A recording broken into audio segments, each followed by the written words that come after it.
सारंगल वर्ली की जिस इमारत में बैठकर रुपए पैसे का हिसाब किताब रखता था, वो जगह गोदाम जैसी थी। पीले रंग की पुरानी दिखने वाली इमारत थी। नीचे की मंजिल पर लकड़ियों की पेटियां पड़ी थीं, जिनमें ड्रग्स भरकर भेजी जाती थी। टेम्पो वगैरह भी वहां अक्सर आए में मौजूद रहते थे। काम चलता रहता था। उससे ऊपरी मंजिल पर सारंगल होता था और उसके साथ काम करने वाले 5 लोग होते थे। लोकेश, बिरमानी, महमूद, जुल्का और बख्शी। ये पांचों ही खतरनाक थे। लोकेश विरमानी डेस्क वर्क में सारंगल का साथ देते थे, जबकि जुल्का, महमूद और बख्शी खतरनाक हत्यारे थे। किसी को साफ करना होता, किसी को धमकाना होता, कोई पैसा न दे रहा हो तो उससे पैसा वसूल करके लाना इनके हवाले होता था।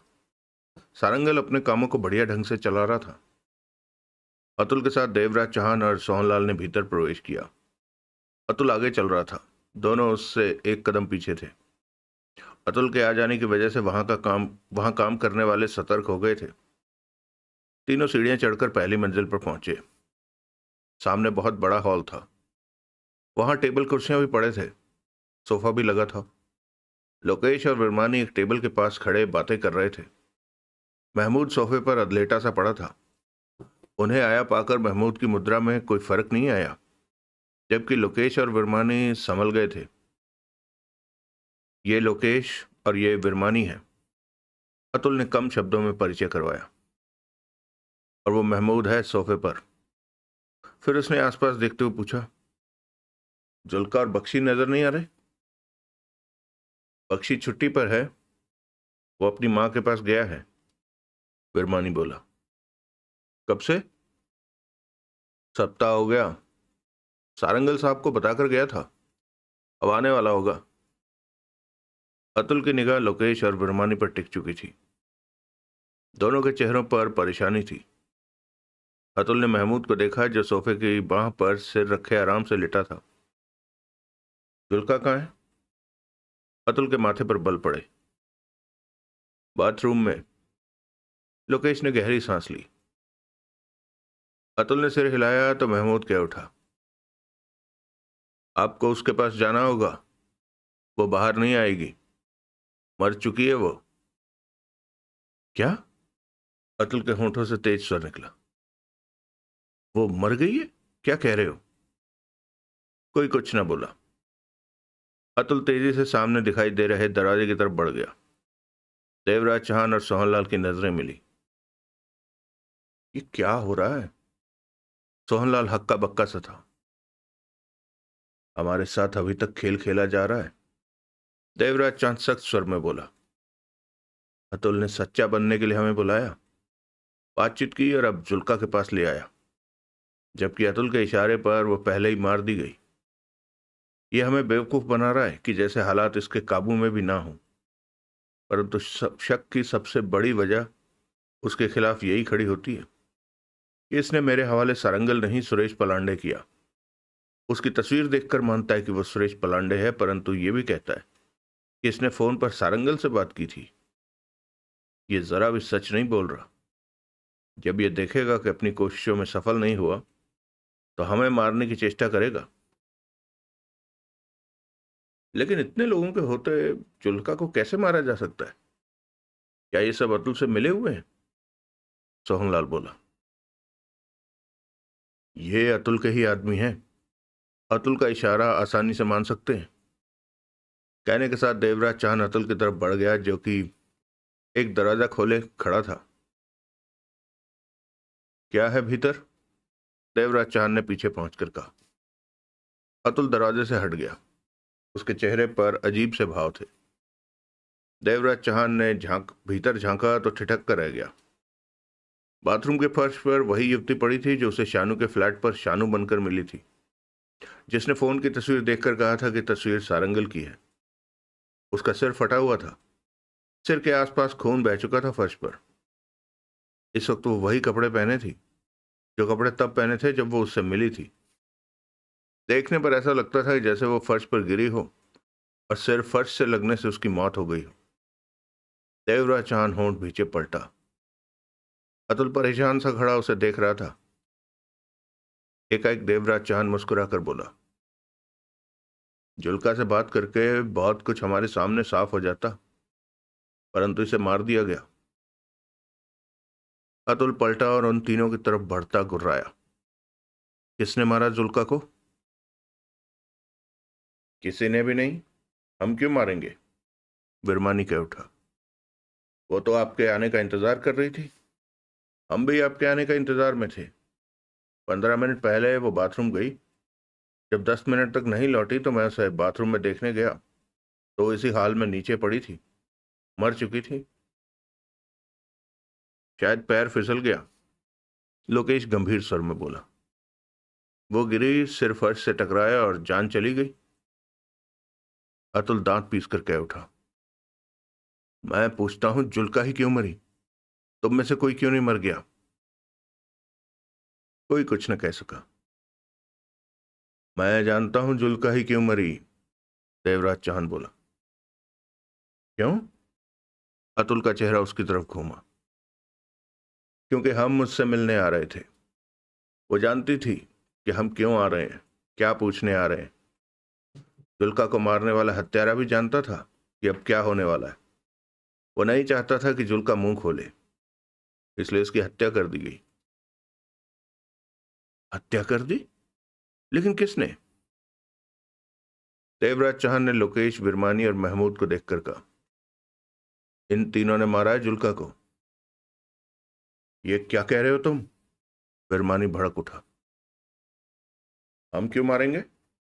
महमूद सोफे पर उठकर बैठ गया और देवराज चौहान को देखने लगा। अतुल की नजर देवराज चौहान पर थी। सोहनलाल जेब में हाथ डाले सतर्क खड़ा था। ये लोग जुल्का की हत्या क्यों करेंगे? तुम्हारे इशारे पर। क्या? अतुल हैरानी से उछल पड़ा। तुम मुझ पर इल्जाम लगा? अतुल, देवराज चौहान होंठ भींचकर बोला। तुम कितने भी ड्रामे कर लो पर बच नहीं सकते। तुम्हारी हरकतें इस बात को छिपा नहीं सकती कि तुमने नकली सारंगल को मेरे हवाले किया। मुझे बुलाकर क्या तुम यही सब नाटक दिखाना चाहते थे? तुमने सुरेश पलांडे को मेरे हवाले किया और अब जुल्का से तुम्हारे सब भेद खुलने वाले थे कि तुमने जुल्का को साफ करने का इशारा दे दिया और इधर हमारे साथ जुल्का से मिलने चल पड़े कि हम तुम पर शक न करें। तुम ये गलत है, अतुल चीखा। हमने किसी की हत्या नहीं की, लोकेश कह उठा। जुल्का अपनी मौत मरी है। वो बाथरूम गई और पैर फिसलने पर सिर फर्श से टकराया और मारी गई, लोकेश बोला। महमूद अपना सिर खुजाने लगा था। तुम मुझे बेवकूफ नहीं बना सकते अतुल। मेरी बात का भरोसा करो, इसमें मैंने कुछ नहीं। मुझसे मिलकर मुझे बेवकूफ बनाने की तुम्हारी चाल चल नहीं पाई, देवराज चौहान ने तीखे स्वर में कहा। तुम शुरू से ही गलती पर गलती करते जा रहे हो और तुम्हारी सबसे बड़ी गलती ये रही कि तुमने मुझे धोखा देने की कोशिश की। मैंने तुम्हें कोई धोखा नहीं दिया, अतुल गुस्से से बोला। ये तुम्हारे आदमी हैं, तुम्हारे इशारे पर कुछ भी कर सकते हैं और कह सकते हैं। तुम हम किसी के कहने पर भी अपने साथी की जान नहीं लेंगे, लोकेश ने एतराज किया। तभी महमूद उठा और देवराज चौहान की तरफ बढ़ने लगा। अतुल गुस्से में पागल सा होकर बेबस नजरों से देवराज चौहान को देख रहा था। तुम बहुत गलत चल रहे हो देवराज चौहान। मैं तुम्हें समझाने की बहुत कोशिश कर रहा हूं, परंतु तुम। उसी पल महमूद देवराज चौहान के पास जा पहुंचा। सोहनलाल का हाथ जेब में पड़ी रिवॉल्वर पर टिका हुआ था। कौन है तू? महमूद शांत स्वर में बोला। बहुत जवान चल रही है तेरी। मैं देवराज चौहान हूं। देवराज चौहान? समझ गया। अब यह भी समझ ले कि अतुल साहब पर उंगली मत उठाना, वरना अंजाम बुरा होगा। क्या बुरा होगा? देवराज चौहान ने महमूद की आंखों में देखा। क्या? चला जा। कोई भी मेरे मुंह लगना पसंद नहीं करता, महमूद मुस्कुराया। उसी पल देवराज चौहान का घूंसा चला और महमूद के चेहरे पर जा पड़ा। महमूद लड़खड़ा कर पीछे हुआ और उसके होंठों से गुर्राहट निकली। अगले ही पल हाथ में रिवॉल्वर नजर आने लगी। महमूद के चेहरे पर दरिंदगी नाचने लगी थी। यही वो वक्त था कि सोहनलाल भी फुर्ती से रिवॉल्वर निकाल चुका था। एकाएक वातावरण खतरनाक हो चुका था। रुक जा महमूद, अतुल चिल्लाया। गोली चलाने की बेवकूफी मत कर देना। महमूद ने खतरनाक निगाहों से अतुल को देखा। रिवॉल्वर वापस रख और पीछे हो जा। इन बातों में दखल मत दे, अतुल ने पुनः कहा। ये आप पर और हम पर उंगली उठा रहा है। चुप कर, बात यहीं खत्म कर दे। तेरा इस मामले से कोई मतलब नहीं। महमूद ने देवराज चौहान को घूरा, रिवॉल्वर जेब में रखी और वापस सोफे पर जा बैठा। बिरमानी और लोकेश की नजरें मिली। सोहनलाल ने भी रिवॉल्वर वापस जेब में रख ली। कुछ पल खामोशी ठहरी रही वहां। अतुल बहुत ज्यादा परेशान दिख रहा था। जुल्का की मौत इत्तेफाक थी? अतुल ने बिरमानी लोकेश को देखा। जी हां, हम खुद सदमे में हैं उसके इस तरह मर जाने पर, लोकेश बोला। अतुल ने गहरी सांस ली और देवराज चौहान को देखा। पता नहीं क्या हो रहा है देवराज चौहान, अतुल ने थके स्वर में कहा। मैं तुम्हें जितना यकीन दिलाने की कोशिश कर रहा हूं उतना ही मामला उल्टा पड़ता जा रहा है। मैंने तो सोचा था कि जुल्का से बात करके मामला साफ हो जाएगा। वो तुम्हारे ही इशारे पर मारी गई है, देवराज चौहान बोला। नहीं, ऐसा कुछ नहीं है। मैं इतना बेवकूफ तो नहीं कि उसे ऐसे मौके पर खत्म करवाता जब तुम्हें उससे बात कराने ले जा रहा हूं। मुझे इस अनजाने चक्रव्यूह में फंसाया जा रहा है। हैरानी है कि जुल्का मर गई। अतुल की निगाह लोकेश, विरवानी और महमूद की तरफ उठी। कुछ तो गड़बड़ है। जुल्का ऐसे नहीं मर सकती। वो ऐसे ही मरी है जैसा हमने कहा, महमूद बोला। अतुल होंठ भींच कर रह गया। फिर क्या उठा? मुझे इस तरह उसकी मौत पर विश्वास नहीं। तो क्या आप हम पर शक कर रहे हैं? लोकेश बोला। अतुल तीनों को देखता रहा। अतुल साहब, विरमानी बोला, अगर यहां पर हम में से कोई एक होता तो आप ऐसा सोच सकते थे, परंतु यहां हम 3 लोग मौजूद रहे। ऐसे में जुल्का की हत्या नहीं हो सकती। ये बात तो आप भी समझ सकते हैं। देवराज चौहान ने सिगरेट सुलगा दी। तुमने फोन वाली तस्वीर देखकर कहा कि वो सारंगल नहीं था, देवराज चौहान बोला। हाँ, वो सारंगल की तस्वीर नहीं थी। तो असली सारंगल कहाँ है, जबकि तुमने मुझे सुरेश पलांडे दिया था? दिमाग खराब हो गया मेरा, कुछ समझ में नहीं आ रहा। सारंगल को ढूंढो अगर तुम खुद को बेगुनाह कहते हो तो। हाँ, उसे तलाश करूंगा। अतुल ने कहा, तीनों को देखा। तुम सब लोग भी वहां मौजूद थे जब मैंने सारंगल को ले जाकर देवराज चौहान के हवाले किया था? सारंगल का चेहरा मैंने छिपाने के लिए कहा था, तो उसके चेहरे पर तब नकाब किसने डाला था? जुल्का ने, लोकेश बोला। और मैं उसे ले गया, देवराज चौहान के हवाले कर दिया। परंतु देवराज चौहान कहता है कि वह सारंगल नहीं, सुरेश पलांडे था। ये झूठ बोलता है। लोकेश ने देवराज चौहान को देखा। देवराज चौहान ने शांति से कस लिया। मैं बताता हूं कि क्या हुआ होगा, विरमानी ने गंभीर स्वर में कहा। आपने सारंगल को देवराज चौहान के हवाले कर दिया। सारंगल ने 438 करोड़ जैसी बड़ी रकम कहीं छिपा रखी थी। ऐसे में देवराज चौहान बेईमान हो गया और इसने सारंगल के साथ सौदा कर लिया कि ये उसे छोड़ देगा अगर वो आधी रकम इसे दे दे। सारंगल के सामने कोई रास्ता नहीं था। उसने सौदा कर लेना ही बेहतर समझा होगा। परंतु देवराज चौहान के सामने समस्या आ गई कि आपको क्या कहेगा। ऐसे में सारंगल के साथ बातचीत में नतीजा निकाला कि आपको झूठा बना दिया जाए कि आपने सारंगल के बदले किसी और को इसके हवाले किया। तो सारंगल ने सुरेश पलांडे का नाम सुझा दिया। अब ये सारी बात आप पर डाल रहा है कि आपने इसे सारंगल नहीं दिया। ये बहुत बड़ी चाल खेल रहा है आपके साथ। सारंगल को इसने भगा दिया है आधे नोट लेकर। अतुल की आंखें सिकुड़ी। उसने देवराज चौहान को देखा। ये बात सही लगती है। तुमने उस दिन सारंगल से ही मेरी बात कराई थी, मैं उसकी आवाज पहचानता हूं। अतुल बोला, ये तो मैंने सोचा भी नहीं था कि तुम गड़बड़ कर सकते हो। सुन लिया? सोहनलाल व्यंग से बोला। देवराज चौहान की निगाह अतुल पर थी। वीरमानी ने सही कहा है कि तुमने ऐसा ही किया होगा। तुमने सुरेश पलांडे को मारा, उसके मरे चेहरे की तस्वीर खींची और अपना दामन पाक साफ करने के लिए उसे दिखाते फिर रहे हो कि मैंने सारंगल कहकर उसे तुम्हारे हवाले किया। कितना लचर प्लान रहा तुम्हारा। तुम तो बहुत बड़े कमीने हो। अतुल गुर्रा उठा। तभी तो सारंगल अब कहीं भी दिख नहीं रहा। तुम भी 2-4 दिन इस प्रकार शोर डालकर बैठ जाओगे और मामला आया गया हो जाएगा। परंतु तुम इसमें कामयाब नहीं हो सकते देवराज चौहान। अब मैं तुम्हारी चाल समझ गया हूं।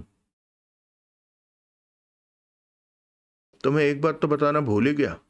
देवराज चौहान मुस्कुराया। क्या? तुमने मुझे कहा कि 438 करोड़ दबा लेने के अगले दिन तुमने सारंगल को शानू के घर से पकड़ा। मेरे आदमियों ने पकड़ा। जो भी हो, तुमने यही कहा था। हाँ तो? शानू का कहना है कि ऐसा कुछ नहीं हुआ। उसके यहां से सारंगल कभी नहीं पकड़ा गया। उस कुतिया ने ऐसा कहा? हाँ, उससे पूछ लो जाके। उसने ऐसा कुछ नहीं कहा। यह सब तुम्हारी चालें हैं। ये बातें कहकर तुम मेरा दिमाग खराब करने पर लगे हो। अब यह बात साफ हो गई है कि मैंने सारंगल ही तुम्हारे हवाले किया था, परंतु तुमने सारंगल से सौदा कर लिया, शायद आधे आधे में। उसके बाद मेरे ही आदमी सुरेश पलांडे को पकड़ा और उसे मारकर उसकी तस्वीर ले ली। उधर तुमने अपना हिस्सा लेकर सारंगल को भगा दिया और इस तरह तुम नए ड्रामे के साथ मैदान में आ गए। अब तुम नहीं बचोगे। घेर लो इसे। अतुल के कहने की देर थी कि महमूद उछलकर खड़ा हो गया, रिवॉल्वर निकाल ली। लोकेश और विरमानी के हाथ में भी रिवॉल्वर दिखने लगी। ऐसे में सोहनलाल या देवराज चौहान ने रिवॉल्वर निकालना ठीक नहीं समझा। अतुल खा जाने वाली निगाहों से देवराज चौहान को देख रहा था। मतलब कि तुम्हारी निगाहों में जुल्का के मर जाने का कोई मतलब नहीं? शानू का यह कहना कि सारंगल उसके पास से नहीं पकड़ा गया, इस बात का कोई मतलब नहीं? तुमने मुझे सारंगल नहीं सुरेश पलांडे दिया, इसका भी कोई मतलब नहीं रहा। मेरी इस बात का भी कोई मतलब नहीं रहा कि तुमने ही 438 करोड़ की हेराफेरी की है। तुमने ही सब कुछ प्लान किया। अब तुम्हारे सामने सिर्फ इस बात का मतलब है कि तुम सारा दोष मेरे पर लगाकर खुद को निर्दोष साबित कर सको रवि की नजरों में। बकवास मत करो, तुम बहुत बड़े हरामी हो। अतुल गिर्राया। मैं तुम्हें जान गया हूं कि तुम किसी के भी सगे नहीं हो। भाई के साथ तुम्हारी दोस्ती दिखावा है। तुम सिर्फ पैसों के यार हो। सारंगल के साथ तुम सौदा पटा चुके हो। शाबाशी मिल रही है तुम्हें? सोहनलाल ने कड़वे स्वर में देवराज चांद से कहा। तुम तुम सबने सब कुछ पहले से ही प्लान कर रखा था। ये सब तुम्हारे आदमी हैं और तुम ऐसे किसी मौके की तलाश में थे कि मुझे फंसा सको। और यही वजह है मुझ पर इल्जाम लगाने की कि तेरी हालत तो मैं बिगाड़ूंगा देवराज चौहान। भाई से दगाबाजी करता है, सारंगल को भगा दिया और निपटा दें इसे। महमूद खतरनाक स्वर में कह उठा। अतुल ने दांत भींचे महमूद को देखा, फिर देवराज चौहान को। इसे निपटाना नहीं है, इसका मुंह खुलवाना है कि सारंगल से इसने जो नोट लिए हैं वो कहाँ हैं और सारंगल कहाँ पर है। इसे मानना पड़ेगा कि इसने भाई से गड़बड़ की है। डकैती मास्टर देवराज चौहान, खूब। भाई ने तेरे पर दिल खोलकर भरोसा किया और तू नंबरी कमीना निकला जो। ये बातें कहकर तू अपनी करतूत नहीं छिपा सकता। देवराज चौहान कठोर स्वर में कह उठा। तुम मैं तेरी प्लानिंग समझ चुका हूं देवराज चौहान। अतुल ने जेब से फोन निकालते हुए कहा। भाई को बताना अब जरूरी हो गया है कि असल मामला क्या है। सुनकर वो भी हैरान हो जाएगा। देवराज चौहान ने कठोर अंदाज में कश लिया। अतुल नंबर मिला रहा था। चेहरे पर गुस्सा था। ये तो सारे इल्जाम तुम्हारे सिर पर लगा रहा है। सोहनलाल ने मुंह बनाया। खुद बचना चाहता है पर बचेगा नहीं, क्योंकि इसने मेरे हवाले गलत सारंगल। तुम्हारी बात तो यहीं खत्म हो जाती है जब ये कह रहा है कि इसने तुम्हें सारंगल दिया और तुमने सारंगल के साथ सौदा करके उसे फरार करवा दिया। उसकी जगह सुरेश पलांडे को पकड़कर उसे मारकर उसकी तस्वीर दूसरों को दिखाने लगे कि इसे सारंगल कहकर तुम्हारे हवाले किया गया। सोहनलाल ने उलझन भरे स्वर में कहा। जिस तरह तुम्हारे पास तर्क है कि अतुल ने ऐसा किया, उसी तरह अब अतुल के पास तर्क है कि तुमने ऐसा। परंतु मैं जो कह रहा हूं वो तुम तो जानते हो कि सच कह रहा। मेरे जानने से क्या होता है? कुछ नहीं होता। अहम मुद्दा तो सारंगल है कि वो कहाँ है। 438 करोड़ कहाँ पर है? सारंगल को इसी ने कैद कर रखा, परंतु हम साबित नहीं कर सकते। सारंगल को ढूंढ लेंगे हम। जब ढूंढ लेंगे तो तब बात करेंगे। अभी तो मुझे मामला खराब होता लग रहा है। रवि गावड़े को अगर अतुल की बात समझ में आ गई तो हम बुरे फंस जाएंगे। फिर यह साबित करना भी कठिन हो जाएगा कि हमने कुछ नहीं किया। रवि गावड़े की सहायता करने के चक्कर में हम खुद इस मामले में बहुत उलझ। हेलो भाई, मैं अतुल। उधर अतुल का फोन लग गया और वो बात करता हुआ दूर हटता चला गया। देवराज चौहान ने विरमानी, लोकेश और महमूद को देखा। इन सबसे महमूद खतरनाक निगाहों से देवराज चौहान को देख रहा था। तेरे को मैं मारूंगा देवराज चौहान, महमूद ने गुर्रा कर कहा। अभी वक्त नहीं आया कि हम फैसला करें। देवराज चौहान के होंठ भिज गए। तेरा मुंह भी मैं ही खुलवाऊंगा कि सारंगल को छोड़ने के बदले उससे कितना पैसा लिया है और कहां रखा है। तेरे को यह भी पता हो सकता है कि सारंगल कहां पर होगा इस वक्त। महमूद के स्वर में दरिंदगी थी। देवराज चौहान की आंखों में खतरनाक भाव नाच उठे। सोहनलाल ने हाथ जेब में पड़ी रिवॉल्वर पर रख लिया। हाथ बाहर निकाल, महमूद गुर्राया। रिवॉल्वर मत निकालना। सोहनलाल ने जेब से रिवॉल्वर निकाल ली। नीचे गिरा रिवॉल्वर। महमूद ने दांत किटकिटाए और रिवॉल्वर सोहनलाल पर तान दी। पहले तू गिरा। सोहनलाल के दांत भिज गए। उसने रिवॉल्वर वाला हाथ महमूद की तरफ उठा लिया। ये क्या कर रहे हो? लोकेश तेज स्वर में सोहनलाल से बोला। गोली नहीं चला रहा, सोहनलाल बोला। तुम लोगों ने हम पर रिवॉल्वर तान रखी है तो हम भी ऐसा कर सकते हैं। तभी अतुल पास आता कह उठा। रुक जाओ, कोई कुछ न करे। सबने अतुल को देखा। रिवॉल्वरें वापस रख लो। अतुल उनके बीच पहुंचकर ठिठका और कहर भरी निगाहों से देवराज चौहान को देखता कह उठा। भाई कहता है कि तुम्हें कुछ न कहूं और जाने दूं। भाई मेरी बात नहीं समझ रहा, परंतु देर सवेर में भाई को मेरी बात समझ में आ जाएगी। उसके बाद तू नहीं बच सकेगा। जा, निकल जा यहां से। ये तो मजा नहीं आया अतुल साहब, महमूद ने दांत पीस कर कहा। वक्त का इंतजार करो, तुम्हें मजा जरूर आएगा, अतुल ने देवराज चौहान को घूरते हुए कहा। देवराज चौहान की भरपूर निगाहों से देवराज चौहान ने भरपूर निगाहों से अतुल को देखा। अतुल दांत भींचे उसे देख रहा था। चल सोहनलाल, देवराज चौहान ने कहा और बाहर की तरफ बढ़ गया। सोहनलाल रिवॉल्वर जेब में डालते हुए उसके पीछे हो लिया। बाहर आकर दोनों कार में बैठे। सोहनलाल ने कार आगे बढ़ाते हुए कहा।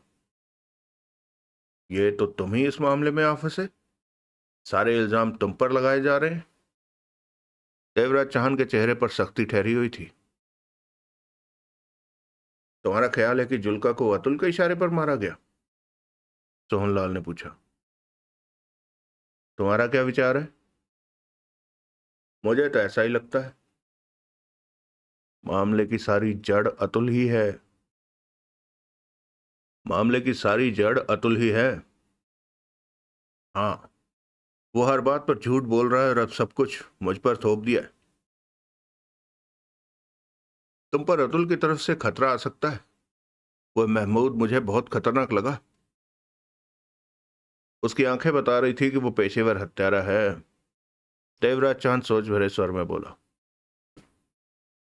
कहाँ अतुल अपने को बचाने की कोशिश में था और अब वो तुम पर सब कुछ थोप रहा है? देवराज चांद ने कुछ नहीं कहा। अब कहाँ जाना है? बंगले पर चलो। मैं आराम से इस मामले पर गौर करना चाहता हूँ, सोचना चाहता हूँ। तुमने कहा था कि सारंगल की पत्नी के पास जाना है। अभी बंगले पर चलो। सोहनलाल ने कुछ नहीं कहा। मामला बहुत उलझ गया है। जिस सारंगल को लेकर सब बातें हो रही हैं वो अभी तक सामने नहीं दिखा। उसकी तस्वीर ही शानू ने दिखाई थी। जिस पैसे की वजह से हड़बड़ाहट फैली है उस पैसे की भी हवा नहीं है कहीं। तुलका से बात हो जाती तो बहुत कुछ सामने आ जाता, परंतु वो मेरे वहां पहुंचने से पहले ही मार दी गई। वो मोहित कौन था जिसे अपना पीछा करते पकड़ा था, जिसने तस्वीर को पहचाना था कि वो सारंगल नहीं है? उसका कहना था कि उसे अतुल ने तुम्हारे पीछे लगाया था, पर अतुल कहता है कि उसने किसी को पीछे नहीं लगाया। मेरे ख्याल में मोहित अब दोबारा हमें नहीं दिखने वाला। क्यों? अतुल ने उसे छिप जाने को कह दिया होगा। सोहनलाल, जब तक सारंगल का पता नहीं चलता यह मामला साफ नहीं होगा। सारंगल को अतुल ने अपनी कैद में कहीं रखा है। हमें उसका पता लगाना होगा। इसके लिए अतुल के खास ठिकानों का पता लगाना होगा। उसने सारंगल को ऐसी जगह छिपाया होगा कि जहां तक कोई न पहुंच सके। अब सारा मामला खुल चुका है तो वो सारंगल को हमेशा के लिए खत्म भी कर सकता है, क्योंकि सारंगल ही है जो मामले की सच्चाई जानता है और बता सकता है कि उसने पैसे की हेराफेरी नहीं की है। ये काम अतुल ने ही किया है। अगर अतुल ने सारंगल के बदले सुरेश पलांडे तुम्हारे हवाले न किया होता तो वो नहीं फंसता। वो जानता है कि वो बुरी तरह फंस चुका है, अब बच नहीं सकता। मैं उसे बेनकाब करके रहूंगा। परंतु हम किस बूते पर इस मामले को छाने? हमने सारंगल को ढूंढ निकालना है। जुल्का इस मामले में कुछ गड़बड़ कर रही थी तो उसके साथ के लोकेश विरमानी और महमूद को क्या जरा भी खबर नहीं होगी कि वो कुछ कर रही थी? शायद कुछ पता हो, और हो सकता है उन्हें सब पता हो। अतुल ने उन्हें पैसे का लालच देकर अपने साथ मिला रखा हो। हमें अतुल या उसके साथियों से कोई भी सहायता की उम्मीद नहीं रखनी। जो करना है खुद ही करना होगा। तभी देवराज चौहान का फोन बजा। हेलो। देवराज चौहान ने बात की। ये सब क्या हो रहा है देवराज चौहान? रवि गावड़े की गंभीर आवाज कानों में पड़ी। मैं भी यही समझने की कोशिश कर रहा हूं कि ये क्या हो रहा है। अतुल कहता है कि तुम सारंगल के साथ मिल गए और अब झूठा नाटक कर रहे हो कि तुम्हारा इस बारे में क्या विचार है? मुझे पूरा विश्वास है कि तुम मेरे साथ धोखेबाजी नहीं कर सकते, उधर से रवि गावड़े ने कहा। अपने विश्वास पर कायम रहो। मैं तब तक इस मामले से पीछे नहीं हटूंगा जब तक सब ठीक न हो जाए। अतुल ने बहुत गहरी साजिश को अंजाम दिया है। सब कुछ सामने लाने में बहुत मेहनत करनी पड़ेगी। अब ये काम मैं तुम्हारे लिए नहीं अपने लिए करूंगा, क्योंकि अतुल ने मुझ पर उंगली उठा दी है। देवराज चांद का स्वर बेहद सख्त था। अगला दृश्य। इटली के उसी होटल में रवि गावड़े ने रिसीवर रखा और चेहरे पर गंभीरता समेटे टाई उठाकर गले में डाली और बांधने लगा। खान एक तरफ कुर्सी पर बैठा था। उसने कमीज पैंट और जैकेट पहन रखी थी। हालात बुरे होते जा रहे हैं खान। टाई बांधते रवि गावड़े कह उठा। आप मुंबई में नहीं हैं, शायद इसलिए सब कुछ बेकाबू हो रहा है, खान बोला। टाई बांधते रवि गावड़े खान की तरफ पलटा। इन हालातों में मेरा मुंबई में होना जरूरी है, तुम ठीक कहते हो, परंतु वहां जो भी हो रहा है वो सोची समझी योजना थी, मेरे पैसे को गायब करने की। 438 करोड़ हवा में गायब नहीं हो सकता। इसके लिए बहुत मेहनत की गई है। सब कुछ इतना उलझ चुका है कि इस मुद्दे पर ठीक से सोचना भी संभव नहीं हो रहा। देवराज चौहान कहता है कि अतुल ने उसके हवाले सारंगल किया ही नहीं। यानी कि देवराज चौहान के साथ शुरुआत ही गलत हुई और अब अतुल कहता है कि देवराज चौहान सारंगल के साथ मिल चुका है। उसने सारंगल को ही देवराज चौहान के हवाले किया था। देवराज चौहान ने सारंगल से मोटा पैसा लिया और उसे जाने दिया। बदले में देवराज चौहान ने सुरेश पलांडे वाली कहानी तैयार करी और सामने आ गया। क्या पता अतुल सही कह रहा हो। नहीं, देवराज चौहान पर मुझे पूरा भरोसा है। तो क्या अतुल ने सारी गड़बड़ की है? संभव है। देवराज चौहान और अतुल एक दूसरे की तरफ उंगली उठा रहे हैं। ये गलत बात है। पहले देवराज चौहान ने अतुल की तरफ उंगली उठाई और फिर अतुल ने देवराज चौहान की तरफ। वो दोनों आपस में ही उलझे पड़े हैं। इसका फायदा सारंगल उठा ले जाएगा। वो पैसे के साथ दूर चला गया होगा। एकाएक रवि गावड़े ने सिर हिलाया। पर देवराज चौहान तो कहता है कि सारंगल अतुल की कैद में हो सकता है। देवराज चौहान पर आपको इतना ज्यादा भरोसा नहीं करना चाहिए। क्या पता उसके बारे में अतुल ठीक कह रहा हो। रवि गावड़े ने खान को देखा। पैसा बहुत बुरी चीज है। बड़ों बड़ों के ईमान खराब कर देता है। खान का स्वर शांत था। क्या पता देवराज चौहान खुद को बचाने के लिए अतुल पर उंगली उठा रहा हो। उसने सारंगल के साथ सौदा कर लिया हो। आपको सुनने में ये बात अजीब नहीं लगती कि अतुल ने देवराज चौहान के हवाले सारंगल नहीं सुरेश पलांडे को किया? आपने मुझे बताया था कि अतुल ने जब सारंगल को देवराज चौहान के हवाले किया तो उस वक्त लोकेश विरमानी, जुल्का और महमूद भी आसपास ही थे। अतुल ने अगर कोई गड़बड़ की है तो उनकी नजरों से कैसे छिपी रही होगी? खान, देवराज चौहान के इस मामले में आने से पहले ही 438 करोड़ को गायब करने का खेल शुरू हो चुका था। ऐसे में मैं ये कैसे कह सकता हूं कि देवराज चौहान को जबरदस्ती मामले में लपेटा जा रहा है कि वो सच्चाई न जान सके। और आपके ख्याल से ये काम अतुल कर रहा है? संभव है अतुल ही ऐसा कर रहा हो। रवि गावड़े ने गंभीर स्वर में कहा। क्या ऐसा नहीं हो सकता कि सारंगल ने पैसे की हेराफेरी कर ली हो और अतुल ने उसे पकड़ लिया हो? मौका ठीक देखकर अतुल ने पैसा खुद दबा लिया और सारंगल को कैद कर लिया खामोशी से। और इधर मुझे बताया कि सारंगल पैसा लेकर फरार हो गया। फिर अगले दिन कहा कि सारंगल पकड़ा गया है परंतु पैसा उसके पास नहीं है। तब मैंने कहा कि सारंगल को देवराज चौहान के हवाले कर दे तो उसने सुरेश पलांडे को सारंगल कहकर देवराज चौहान के हवाले कर दिया और खुद संदेह से दूर रहा। तो आपके मन में यह बस चुका है कि अतुल गड़बड़ कर रहा है?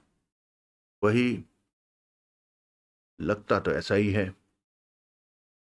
परंतु मेरी नजरों में अतुल और देवराज चौहान में से कोई भी गड़बड़ कर सकता है। क्या पता देवराज चौहान ने सारंगल की कैद के दौरान उससे सौदा कर लिया हो, जैसा कि अतुल कहता है। खान गंभीर था। अब हम मार्कोनी से मिलने जा रहे हैं। इसके बाद इटली में हमारा काम खत्म हो जाएगा। कल की फ्लाइट में हमारी सीटें रिजर्व हैं मुंबई के लिए। हम मुंबई चलकर यह मामला देखेंगे खान। पर आपने तो कहा कि देवराज चौहान ने अभी मुंबई आने को मना किया है। लेकिन हम जाएंगे। ठीक है। खान ने सिर हिला दिया। मैं तैयार हूं। चलें क्या? रवि गावड़े ने खान को देखा। खान ने सहमति में सिर हिला दिया।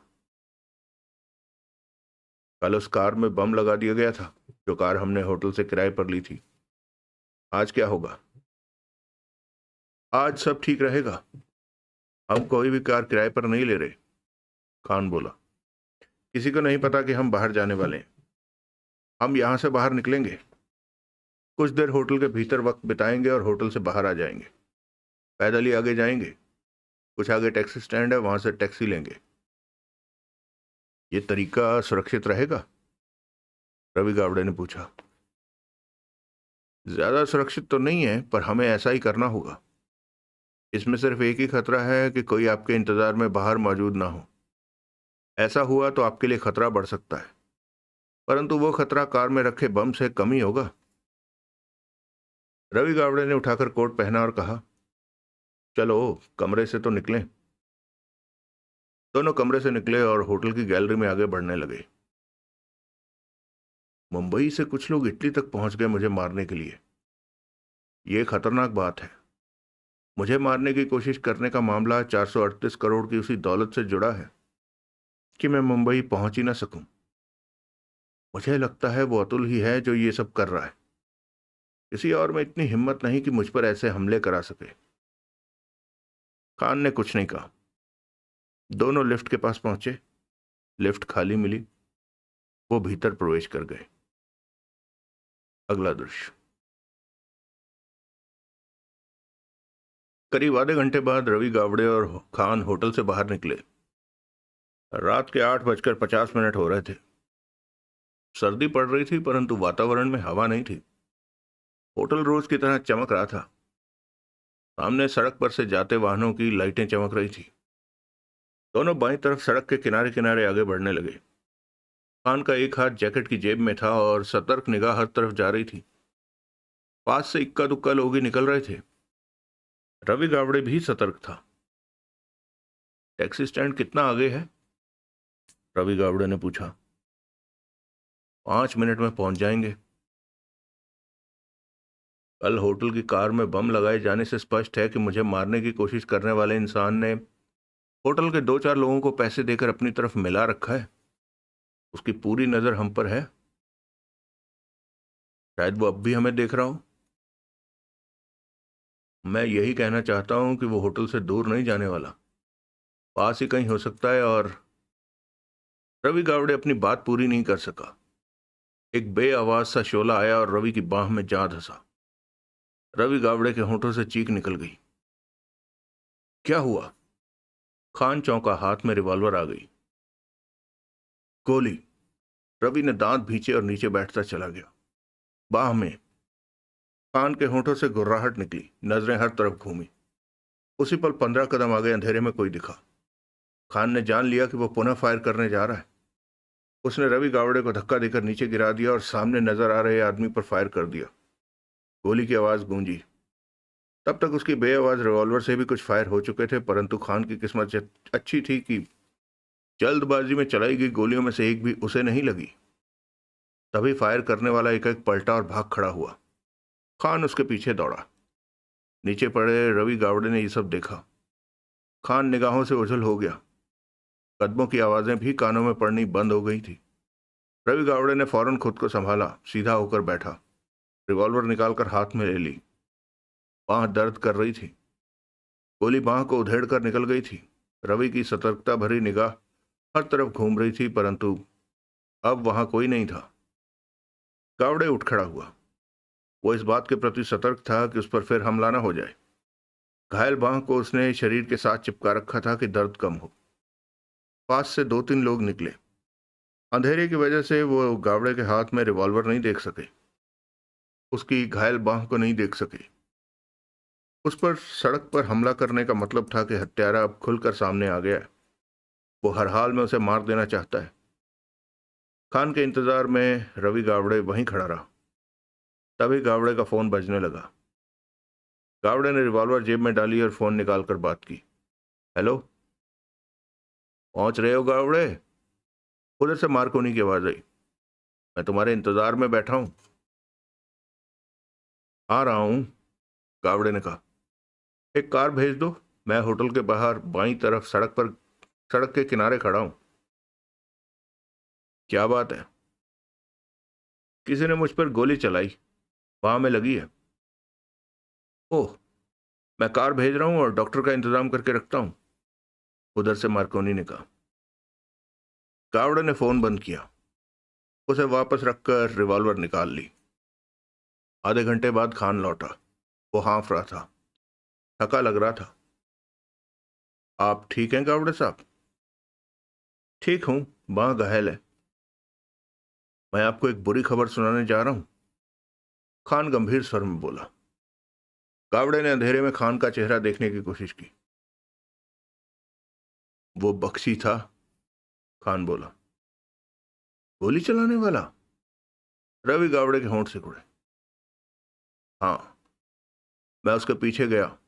वो मेरे हाथ तो नहीं आया पर स्ट्रीट लाइट की रोशनी में मैंने साफ देखा वो बख्शी था। आपका ही आदमी, खतरनाक हत्यारा। वो आपकी हत्या करने के लिए इटली आया हुआ है।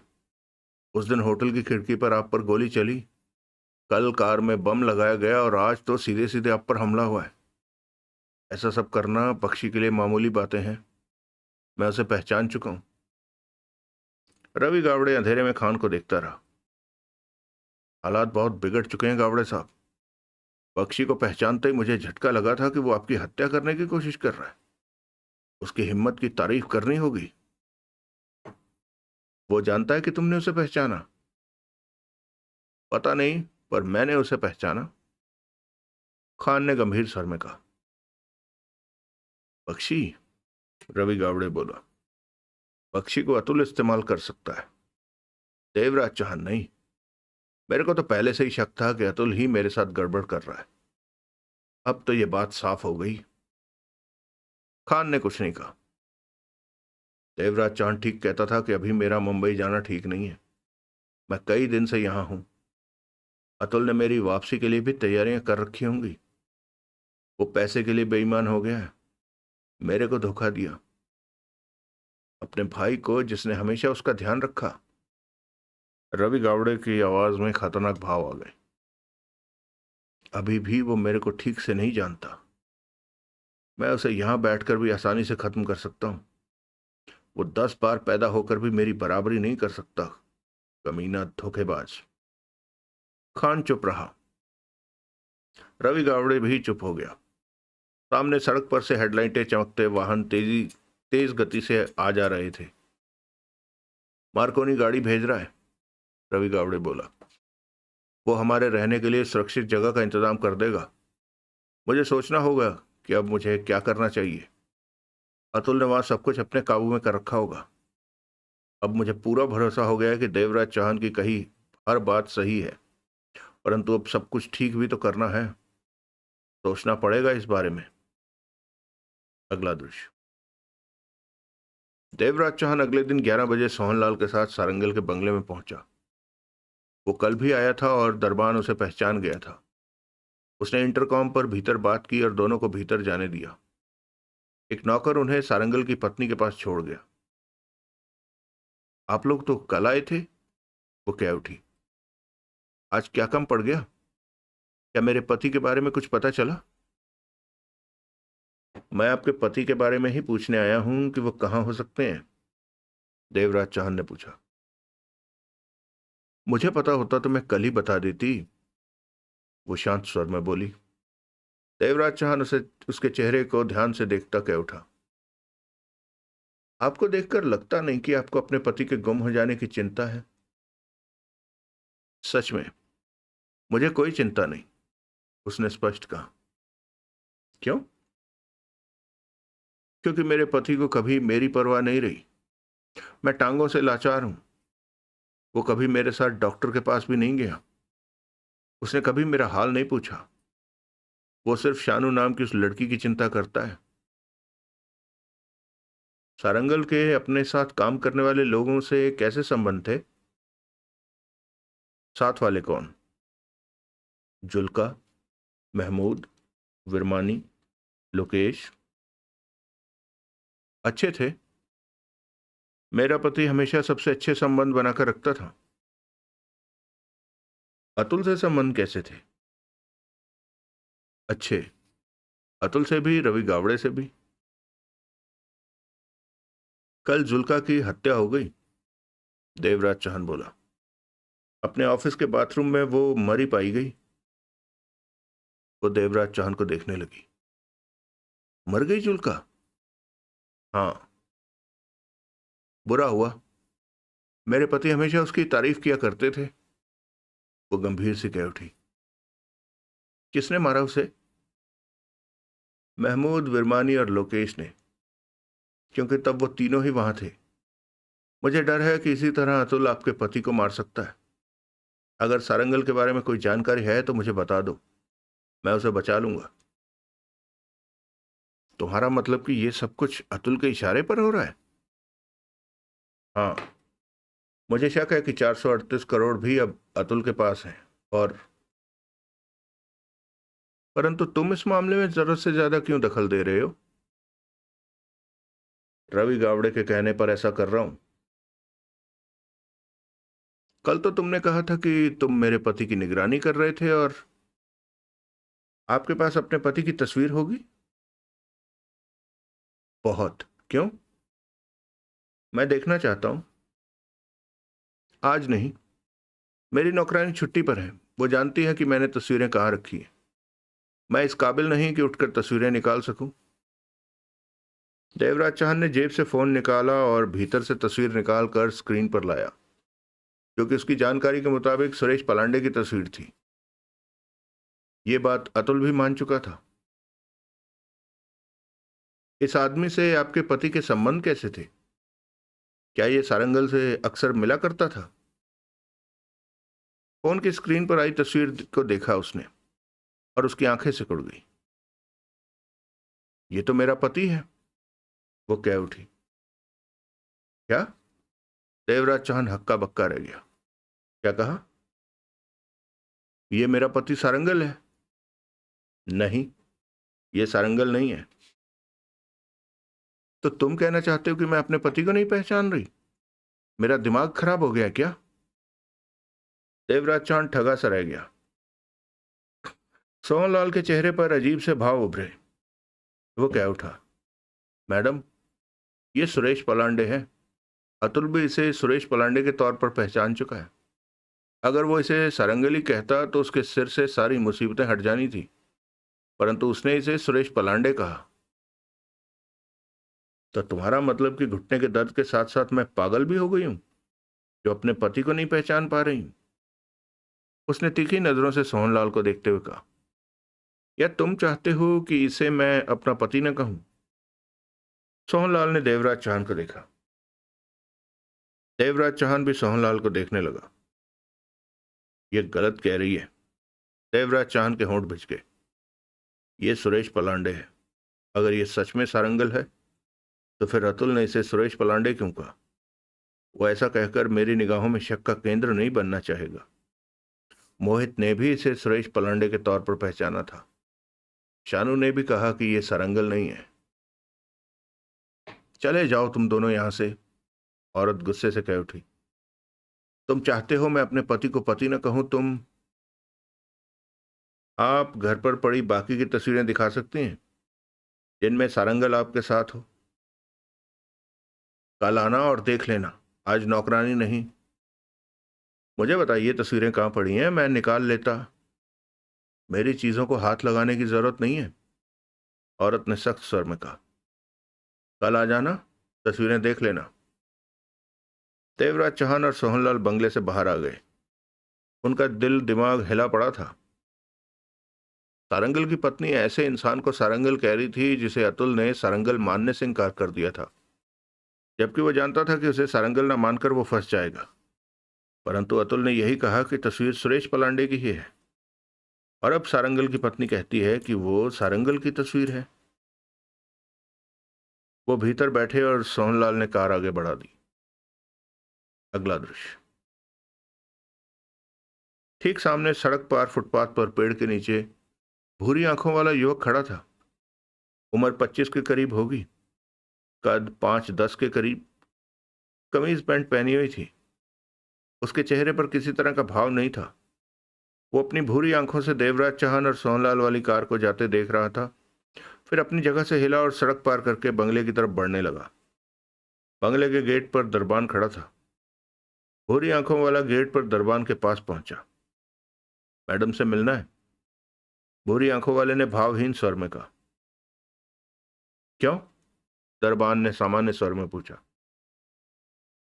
सारंगल साहब ने किसी काम के लिए भेजा है। उसका स्वर वैसा ही रहा। ओह, मालिक ने भेजा है? मैं अभी इंटरकॉम पर मालकिन से बात करता हूं। कहने के साथ ही दरबान पास ही बने लकड़ी के केबिन में प्रवेश करता चला गया। आधे मिनट में ही वो बाहर निकला और गेट खोलता बोला, आप भीतर जा सकते हैं।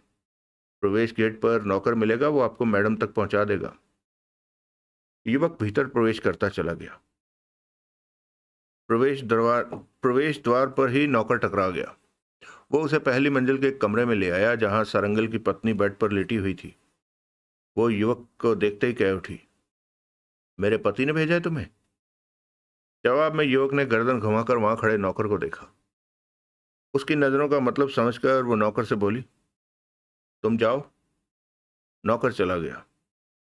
उसी पल युवक ने जेब में हाथ डाला और नायलन की डोरी निकालकर उसके दोनों किनारे दोनों हाथों में लपेटे और तेजी से सारंगल की पत्नी की तरफ लपका। वह नहीं समझ सकी कि युवक क्या करने वाला है। दो पल तो कुछ कह न सकी, तब तक युवक ने करीब पहुंचकर दोनों हाथों में जकड़ी डोरी को उसकी गर्दन से लपेटा और कसाव बढ़ाने लगा। तब वह समझी कि क्या हो रहा है, पर वक्त निकल चुका था। युवक के होंठ भिजे हुए थे, चेहरे पर सर्द भाव नाच रहे थे। मिनट भर बाद उसने गर्दन से डोरी हटा ली। सारंगल की पत्नी का तड़पना रुक चुका था। उसकी आंखें फटकर खुली पड़ी थी, मुंह भी खुला पड़ा था। गले पर डोरी कसने का निशान स्पष्ट नजर आ रहा था। वो मर चुकी थी। युवक ने बड़े आराम से डोरी को लपेटकर जेब में डाला और बाहर निकलता चला गया। अगला दृश्य। मुझे लगता है, देवराज चांद कह उठा, हमें कोई भटकाने की चेष्टा कर रहा है कि हम इस मामले में सही नतीजे पर न पहुंच सकें। कोई कहता है कि तस्वीर सारंगल की नहीं है, तो कोई कहता है कि वो सारंगल है। मेरी समझ में नहीं आ रहा कि अतुल का भरोसा करें या सारंगल की पत्नी का। कौन झूठा हो सकता है? देखा जाए तो हमें सारंगल की पत्नी का भरोसा करना चाहिए, सोहनलाल बोला। वो अपने पति को बेहतर पहचानती है। ऐसा है तो अतुल गलत क्यों कहेगा कि वो सारंगल नहीं है, सुरेश पलांडे है? जबकि अतुल तो ये कहकर बच सकता था कि वो सारंगल ही है और उसे ही मेरे हवाले किया गया था। अतुल के शक में आ जाने की वजह से ही ये सब अतुल के शक में आ जाने की वजह ही ये है कि उसने मुझे सारंगल के बदले सुरेश पलांडे दिया। मेरा तो दिमाग खराब हो रहा है इस मामले में, सोहनलाल उलझा सा कह उठा। शानू ने भी कहा कि वो सारंगल नहीं है। मोहित नाम के उस व्यक्ति ने जो मेरा पीछा कर रहा था, उसने तस्वीर देखते ही कहा कि ये तो सुरेश पलांडे की तस्वीर है। अब सारंगल की पत्नी कहती है कि वो सारंगल है। मुझे अतुल से बात करनी होगी। इस बात को अब वही स्पष्ट करेगा कि मेरी दिखाई तस्वीर सारंगल की है या नहीं। वो तो उल्टा तुम पर इल्जाम लगा रहा है कि तुमने सारंगल के साथ सौदा पटाकर उसे छोड़ दिया, और मैं उसकी बातों की परवाह नहीं करता। देवराज चांद ने फोन निकाला, नंबर मिलाया और कान से लगा लिया। दूसरी तरफ बेल जाने लगी। चेहरे पर सोच के भाव थे। हेलो। उधर से अतुल की आवाज कानों में पड़ी। तुमसे बात करने की जरूरत पड़ गई, देवराज चांद बोला। तुम? उधर से अतुल गुस्से से कह उठा। तुम कमीने हरामी, मैं तुमसे बात नहीं करना चाहता। बात सुनकर तुम्हें मजा आ जाएगा। क्या तुम अब भी ये मानते हो कि ये सब कुछ मैंने किया है? अतुल उधर से गुर्राया। या तुम अपनी गलती मानने वाले हो कि सारंगल के साथ तुमने बात कर ली थी और उससे आधा पैसा लेकर? मेरी भी सुन लो। कहो। मैंने तुम्हें फोन पर तस्वीर दिखाकर पूछा था कि ये सारंगल है। उसे तुमने मेरे हवाले किया था, परंतु तुमने वो तस्वीर को सारंगल की मानने से स्पष्ट इनकार कर दिया था। हाँ, वो सुरेश पलांडे की तस्वीर थी। क्यों? अब सारंगल की पत्नी कहे कि वो तस्वीर सारंगल की है, तो तुम क्या कहोगे? उसने ऐसा कहा? हाँ, कुछ देर पहले कहा है। मैं उससे मिला। वो औरत पागल हो गई है जो सुरेश पलांडे को सारंगल कह रही है। तुमने वही तस्वीर दिखाई थी, कहीं सारंगल की? मैंने वही तस्वीर दिखाई थी जो तुम्हें दिखाई थी, और उस तस्वीर को वो सारंगल की तस्वीर कहती है। हाँ। अतुल की फौरन आवाज नहीं आई। देवराज चौहान भी खामोश रहा। ऐसा कहकर वो जरूर कुछ गड़बड़ वाली बात कर रही है। कोई चक्कर है। उससे मुझे ही मिलना पड़ेगा कि उसने ऐसा क्यों कहा।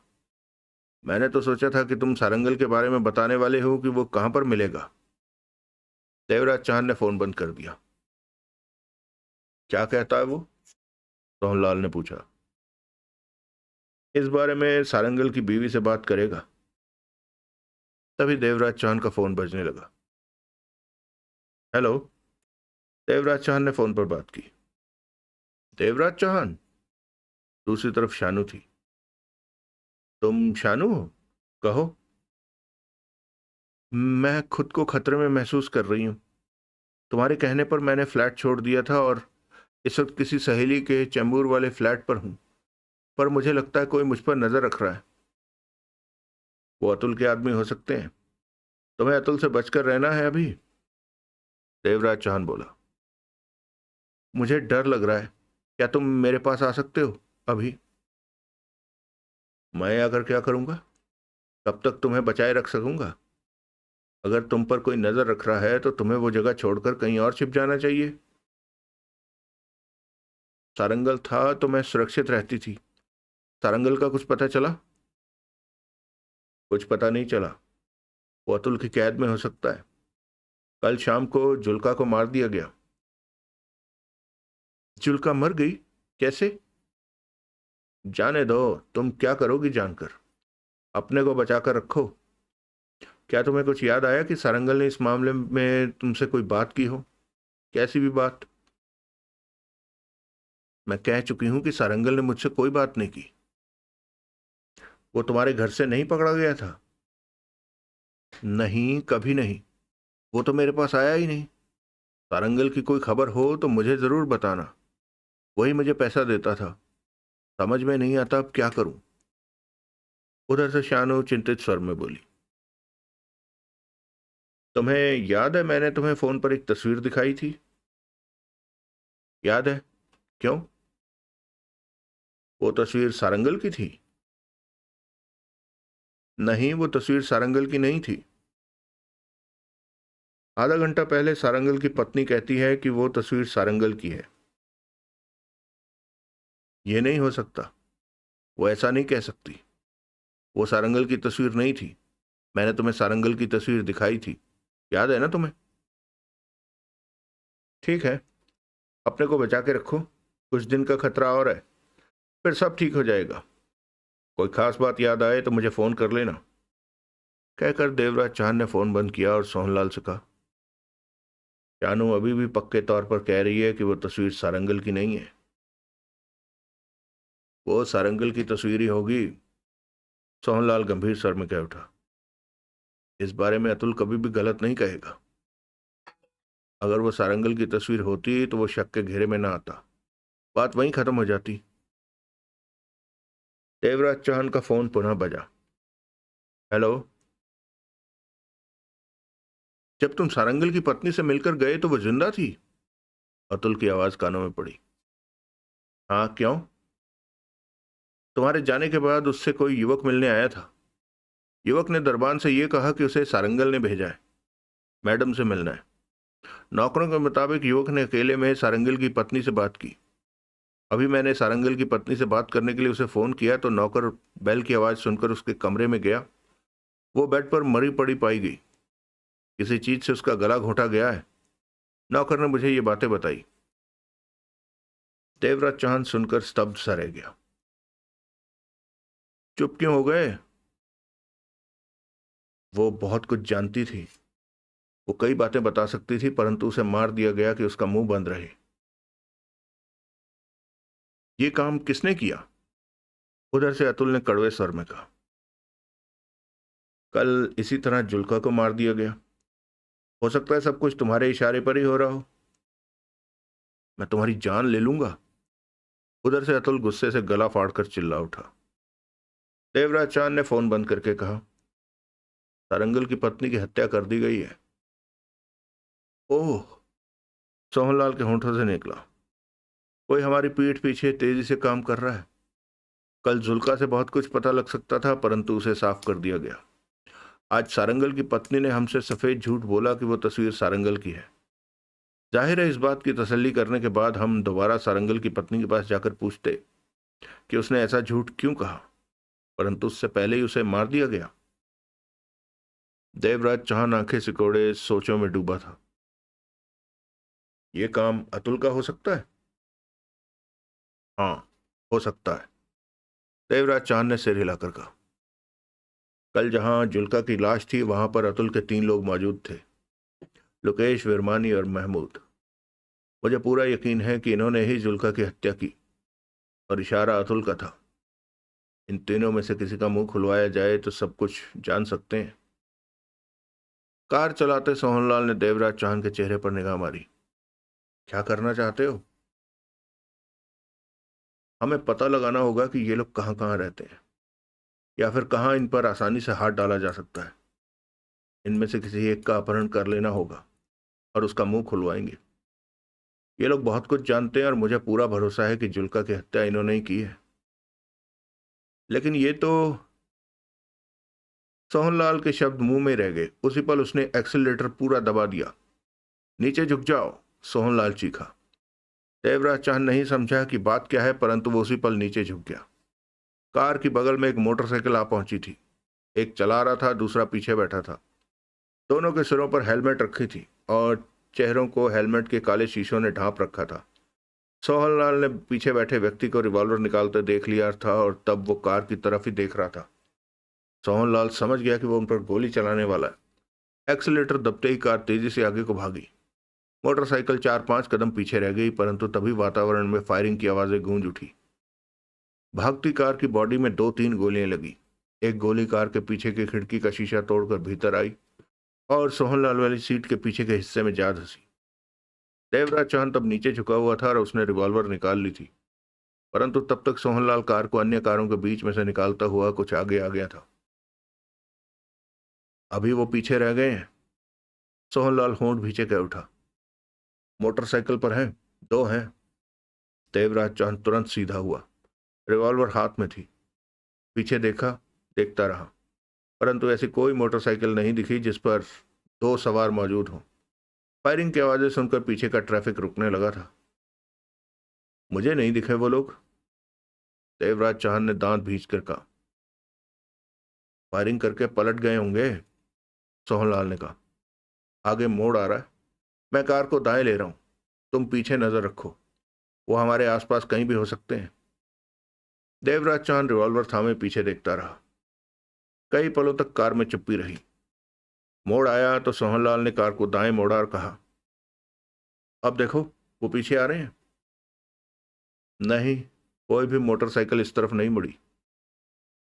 सोहनलाल कार को आगे लेता चला गया। इस सड़क पर भी ट्रैफिक था। चेहरा कठोर हुआ पड़ा था उसका।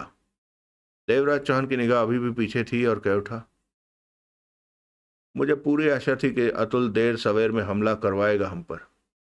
मैं उसके लिए खतरा बढ़ा रहा हूं। जब से मैंने उसकी तरफ उंगली उठाई है तब से वो बेताब होगा मुझे खत्म करने के लिए। शुरुआत कर दी है उसने। जाने कब से वो लोग हमारे पीछे थे। हम बातों में व्यस्त थे और लापरवाह रहे पीछा होने से। देवराज चांद शब्दों को चबाते सीधा हुआ और रिवॉल्वर गोद में रखकर मोबाइल निकाला और अतुल का नंबर मिलाकर फोन कान से लगा लिया। तुम बार बार मुझे फोन क्यों कर रहे हो? अतुल उधर से छूटते ही गुस्से में बोला। तुम्हें बताना चाहता था कि तुम्हारे आदमी कामयाब नहीं रहे, दोबारा कोशिश करना। क्या मतलब? तुम्हारे आदमियों की चलाई गोलियां ना तो मुझे लगी और ना सोहनलाल को। मेरे आदमियों ने तुम पर गोलियां चलाई, ये कह रहे हो ना? हाँ, यही। कौन से आदमी? जिनको तुमने भेजा था हमें शूट करने के लिए। मैंने किसी को नहीं भेजा। तुम्हारा दिमाग खराब हो गया जो बार बार मुझ पर। देवराज चांद ने फोन बंद कर दिया। क्या बोला? सोहनलाल ने पूछा। वो चीख रहा था कि उसने किसी को नहीं भेजा। देवराज चौहान का लहजा कठोर था। सोहनलाल ने देवराज चौहान पर नजर मारकर सामने देखा और कहा, कहीं तुम्हारी बात गलत तो नहीं? तुम गलती से अतुल पर शक कर रहे हो? अगर अतुल ने मेरे हवाले सारंगल को किया होता तो मैं उसे कभी भी गलत नहीं कहता। जुल्का को खत्म करवा दिया कि मैं उससे बात न कर सकूं। सारंगल की पत्नी की भी फौरन हत्या करा दी, क्योंकि उसे पता था कि मैं वापस किसी भी वक्त सारंगल की पत्नी के पास पहुंच सकता हूं। इधर वो मेरे को भटकाने की पूरी कोशिश कर रहा है।